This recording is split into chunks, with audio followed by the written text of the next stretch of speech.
കഴിഞ്ഞ ദിവസം ഡൊണാൾഡ് ട്രംപും വ്ളാദിമിർ പുതിനും റഷ്യൻ പ്രസിഡന്റ് വ്ളാദിമിർ പുതിനും കൂടിക്കാഴ്ച നടത്തിയ ആ സ്ഥലം അത് അലാസ്കയാണ്. അലാസ്കയിൽ വെച്ചാണ് ഇവർ കൂടിക്കാഴ്ച നടത്തിയത്. ഈ അലാസ്ക അമേരിക്കയുടെ ഒരു സ്ഥലമാണ്. എന്നാൽ യഥാർത്ഥത്തിൽ ഇത് റഷ്യയുടെ സ്ഥലമാണെന്ന് പറഞ്ഞാൽ നിങ്ങൾ വിശ്വസിക്കുമോ?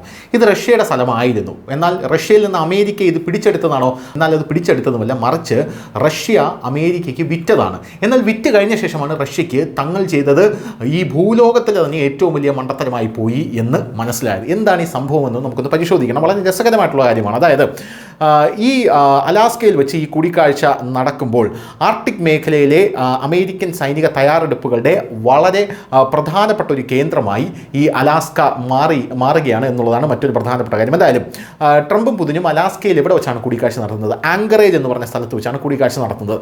അമേരിക്കയിലെ അല്ലെങ്കിൽ അലാസ്കയിലെ ഏറ്റവും വലിയ സൈനിക താവളമായ ജോയിന്റ് ബേസ് എൽമൽഡോർഫ് റിച്ചാർഡ്സണിലാണ് ഇരു നേതാക്കളും ആതിഥേയത്വം വഹിക്കുന്നത്.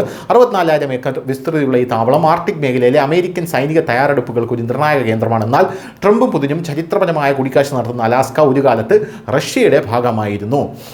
അലാസ്ക, അതായത് റഷ്യയിൽ നിന്ന് അമേരിക്കയിലേക്ക് എങ്ങനെ പോയി എന്നുള്ളത് നമുക്ക് നോക്കാം. റഷ്യയുടെ ഭാഗമായിരുന്നുള്ള അലാസ്കയാണ് ഈ ചരിത്ര സന്ദർശനം നടക്കുന്നത്. 18-ാം നൂറ്റാണ്ടിൽ റഷ്യൻ പര്യവേക്ഷകർ ഇവിടെ എത്തി രോമങ്ങളുടെ വ്യാപാരം ആരംഭിച്ചു. ഇത് സീലുകൾ, വാൽസറുകൾ, മറ്റ് മൃഗങ്ങളുടെ തോലുകൾ എന്നിവയ്ക്കായി റഷ്യൻ വ്യാപാരികൾ ഇവിടെ എത്താനായിട്ടുള്ള കാരണമായി.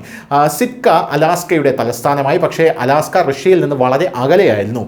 ഒരു പ്രതിസന്ധി ഉണ്ടാകുമ്പോഴെല്ലാം സഹായമെത്താൻ മാസങ്ങളെടുത്തു. 1850കളിലെ ക്രിമിയൻ യുദ്ധകാലത്ത് ബ്രിട്ടീഷ് നാവികസേന റഷ്യൻ കോളനികളെ ആക്രമിച്ചു. ഇത്രയും വിദൂരമായ ഒരു പ്രദേശം നിയന്ത്രിക്കുന്നത് എളുപ്പമല്ല എന്ന് അന്ന് റഷ്യ മനസ്സിലാക്കി. അതിനാൽ റഷ്യയിലെ സാർ അലക്സാണ്ടർ രണ്ടാമൻ നിയന്ത്രിക്കുന്നത് ബുദ്ധിമുട്ടാണെന്ന് കരുതി അത് വിൽക്കുന്നതിനെക്കുറിച്ച് അമേരിക്കയുമായി ചർച്ചകൾ ആരംഭിച്ചു. കൂടാതെ അലാസ്ക അമേരിക്കയ്ക്ക് ഏഷ്യയിലേക്കുള്ള കവാടമായി മാറുമെന്ന് US സ്റ്റേറ്റ് സെക്രട്ടറി വില്യം സെവാർഡ് വിശ്വസിക്കുകയും ചെയ്തിരുന്നു. എന്തായാലും 158 വർഷങ്ങൾക്ക് മുമ്പ് റഷ്യ അലാസ്കയെ അമേരിക്കയ്ക്ക് വിൽക്കുകയായിരുന്നു എന്നുള്ള റിപ്പോർട്ടുകളാണ് നമ്മൾ പഠിക്കുന്നത്. ഇനി എന്തിനാണ് വിറ്റത്? 1867 മാർച്ച് 30-ന് 1.57 ദശലക്ഷം ചതുരശ്ര കിലോമീറ്റർ വിസ്തൃതിയുള്ള ഈ പ്രദേശം റഷ്യ അമേരിക്കയ്ക്ക് വെറും 7.2 ദശലക്ഷം ഡോളറിനാണ് വിറ്റത്.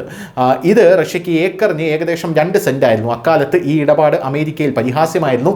മഞ്ഞ് മൂടിയ ഭൂമി വാങ്ങി അമേരിക്ക സ്വയം വിഡ്ഢിയാകുകയാണ് എന്നാണ് ആളുകൾ കരുതിയത്, അല്ലെങ്കിൽ അങ്ങനെയാണ് ആളുകൾ തോന്നിയത്. എന്നാൽ പിന്നീട് അലാസ്കയിൽ നിന്ന് സ്വർണം, എണ്ണ, വാതകം എന്നിവയുടെ വലിയ നിക്ഷേപങ്ങൾ അമേരിക്ക കണ്ടെത്തുകയായിരുന്നു. ഇന്ന് അമേരിക്കയുടെ ഏറ്റവും വലിയ ഊർജ്ജ സ്രോതസ്സുകളാണ് റഷ്യ അന്ന് അമേരിക്കയ്ക്ക് വിറ്റ ഇന്നത്തെ അമേരിക്കയുടെ അലാസ്ക എന്ന് പറയുന്ന ഈ പ്രദേശം. ധാതുക്കൾ മാത്രമല്ല, അലാസ്കയുടെ ഭൂമിശാസ്ത്രപരമായിട്ടുള്ള സ്ഥാനവും വളരെ പ്രധാനമാണ്. അമേരിക്കയ്ക്കും റഷ്യയ്ക്കും ഇടയിൽ ഇത് 85 കിലോമീറ്റർ മാത്രം അകലെയാണ്. ശീതയുദ്ധകാലത്ത് അമേരിക്കൻ സൈനിക താവളങ്ങൾ ഇവിടെ നിർമ്മിച്ചിരുന്നു. ഇന്നും റഷ്യയുടെ ഓരോ നീക്കവും ഇവിടെ നിന്ന് നിരീക്ഷിക്കാനായി അമേരിക്കയ്ക്ക് സാധിക്കും എന്നുള്ളതാണ് മറ്റൊരു പ്രധാനപ്പെട്ട കാര്യം.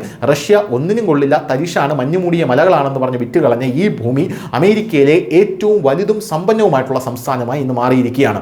ഏകദേശം 1.723 ദശലക്ഷം ചതുരശ്ര കിലോമീറ്റർ വിസ്തൃതിയുള്ള അലാസ്ക അമേരിക്കയിലെ ഏറ്റവും വലിയ സംസ്ഥാനമായി മാറുന്നു. ഇന്ത്യയുടെ മൊത്തം വിസ്തൃതിയുള്ള പകുതിയോളം വരുന്ന ഇത് ഇന്ത്യയിലെ ഏറ്റവും വലിയ സംസ്ഥാനങ്ങളായിട്ടുള്ള രാജസ്ഥാൻ, മധ്യപ്രദേശ്, ഉത്തർപ്രദേശ് എന്നിവയുടെ ആകെ വിസ്തൃതിയേക്കാൾ വലുതാണ്. 1867-ൽ റഷ്യയിൽ നിന്ന് വെറും $7.2 മില്യൺ വാങ്ങിയ അലാസ്ക ഇന്ന് അമേരിക്ക കൈയാളുകയാണ്. News desk news India Malayalam.